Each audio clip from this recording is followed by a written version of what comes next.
Hey, what's up, everybody? This is Leroy, and welcome to my channel, 40 and Broke, where we're all about getting out of debt, saving, investing, and getting our finances under control so we can live the life we've always dreamed of. Because that's what it's all about, living the life we've always dreamed of. So, as you can tell, the phone's shaking. So, once again, I'm at work. And I'm making a video because that's what you do when you want to be an everyday millionaire. So, what are we going to talk about today? Or better yet, what am I going to talk about today? I wanted to talk today about what prison taught me about being successful. Now, everybody always sees the end result of the success. You see the Elon Musk worth, however many billion, richest man in the world, the Jeff Bezos, the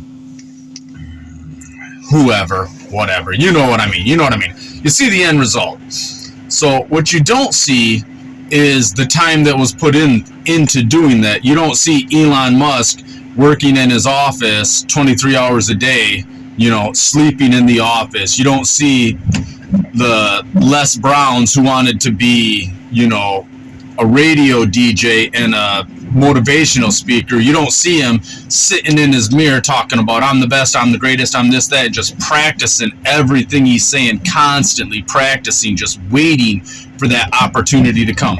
You don't see those little ups and downs. Everybody thinks success is a straight line up. It's not. It's up, it's down, it's up, it's backwards, it's down, it's up, down, down, down, down, down, down, down, down, down.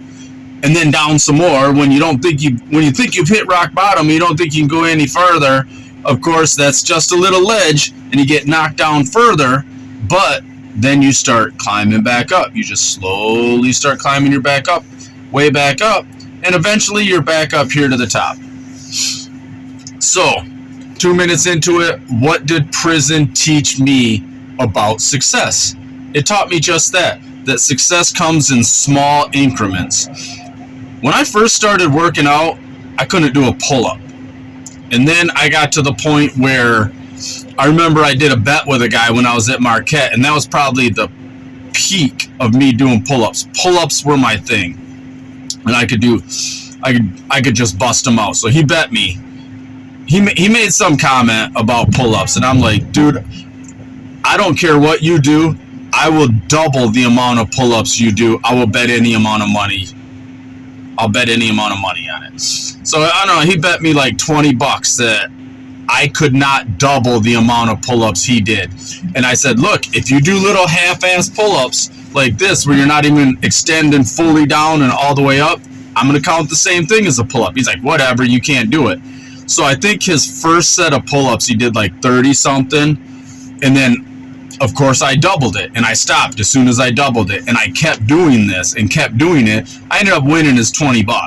I mean, there were ugly pull-ups. I'd have never counted them if I was just regular working out, but, he wanted to make a bet, and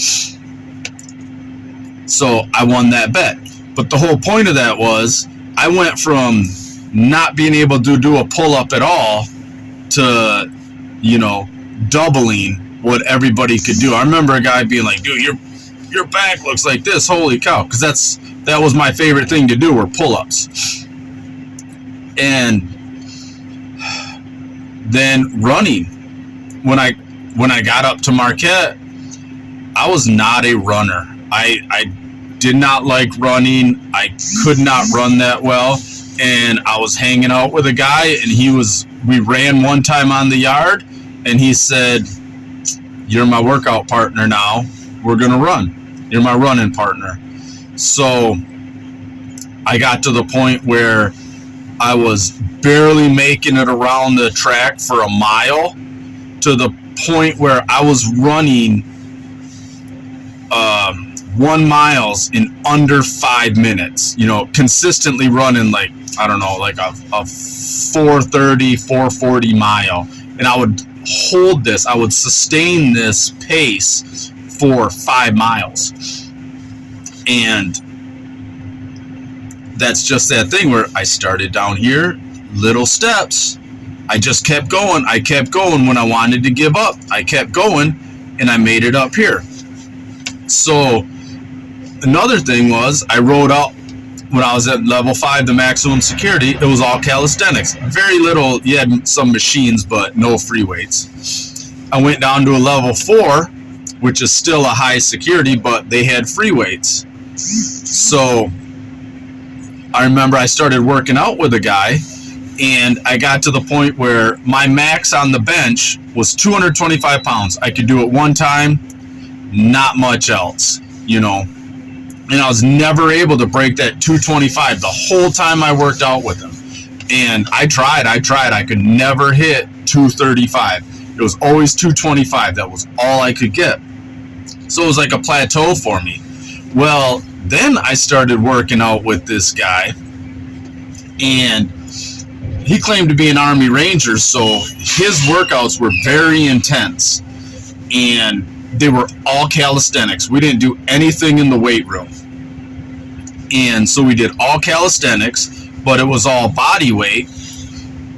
And I remember one time I'm working out with him, and push-ups were another thing that I was not very good at. I mean, by the time I got to the level 4, and then the level 2 was when I was working out with this guy doing the calisthenics, level 2. Sorry, I should have said that. In level 4, I could not break the 225 pound mark. Level 2, I started working out with a guy that we did all calisthenics. Just to clear that up. So we're doing all these calisthenics. Now, there were 3 or 4 of us that worked out, and I remember me and another guy, we were working out with him, and so Cal, that was the one guy we worked out with, he was like, come on, we're going to go work out with these other guys. He said, they're talking smack, so we're going to work out with them. So we're walking the track, and we're doing push-ups, and so it's me and the guy I'm with. We're the only 2 white guys there working out. And the guy was like, I remember the one guy was talking smack to Cal, and he's like, dude, we're going to kill these white guys on push-ups. Cal's like, no, you're not. You're not going to make them quit. He said, they'll do push-ups until they pass out. You won't make them quit. So we get to the point where they're doing their push-ups, and we're hitting push-ups at every sign.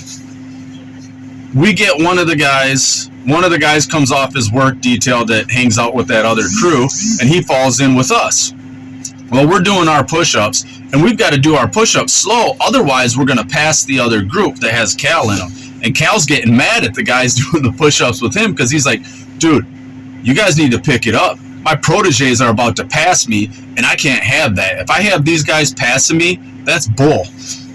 So we're going real slow to stay behind him, because we don't want to lap him. And so the guy that's with us, he can barely keep up. We're like, come on, man. Come on. You're doing 10 push-ups at a sign. There's no reason you can't do this. You know, you work out every day. We see you out here. So we end up passing them. And I remember Cal's all mad. He's like, the guys passed me. They passed me. He's like, my proteges passed me. And he's just ripping into these guys. So we end up finishing. And the guy was like, he's like, don't worry. We're going to get them on. I'll make them quit. We're going to do abs. And Cal was like, dude, you think those 2 white guys, push-ups is their weak point. Abs is their strong point.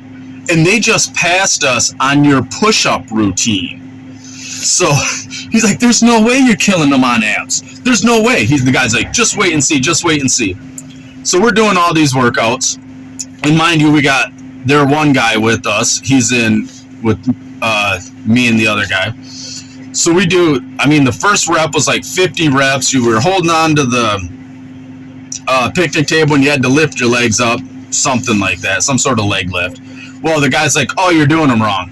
And we're like, okay, how do we got to do them if we did them wrong? And he showed us the proper technique, so we started over. I'm like, all right, JD, we got to start over. And then I was like, dude, these are too easy. I'm like, punch me in the stomach while we're doing them. So we're beating the hell out of each other, punching each other in the stomach.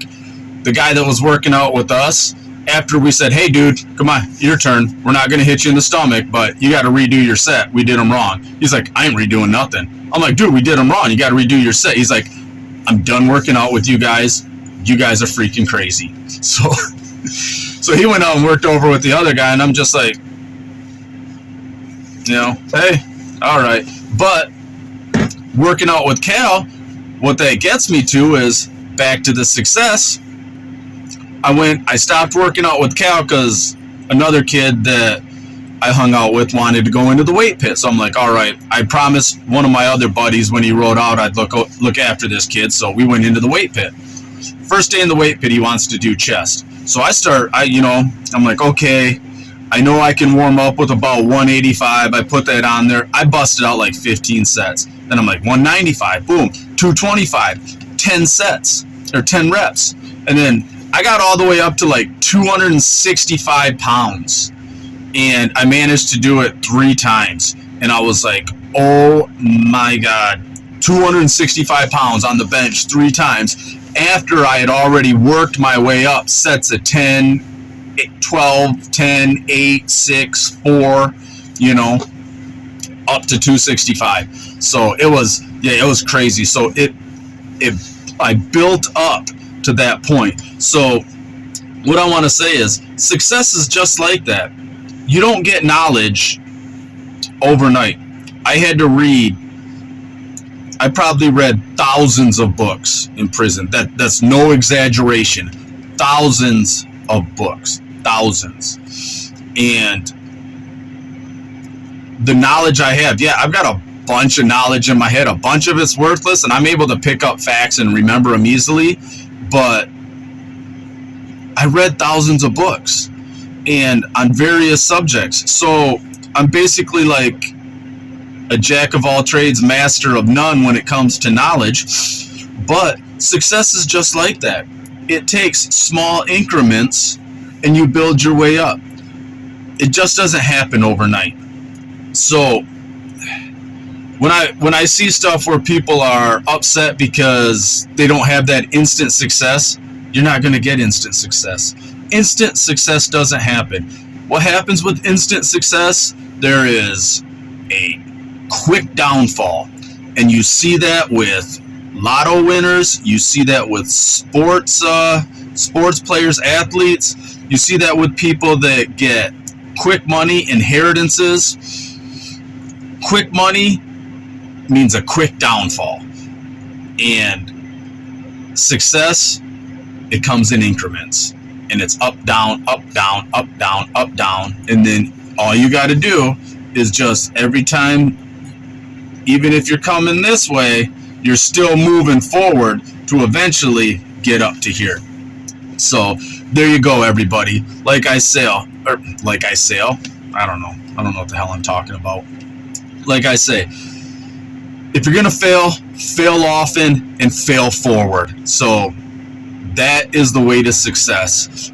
Failure is the route to success. Learn from your mistakes, learn from your failures, and then eventually you're going to succeed. Don't let, when you hit that bottom, just because it's a ledge and you fall a little further, don't get discouraged. Just keep getting up and walking forward. And trust me, I know, because right now I'm kind of feeling discouraged because it's like I can't get my budget ahead. I don't know what's going on. I've got to revamp everything. I just want to beat my head on the ground and against a wall, whatever. But I'm not getting discouraged. It's like I was telling my brother today, I'm having a hard time staying positive, but I'm still going to do it. I'm still going to stay positive. So there you go. Fail early, fail often, fail forward. That's the key to success.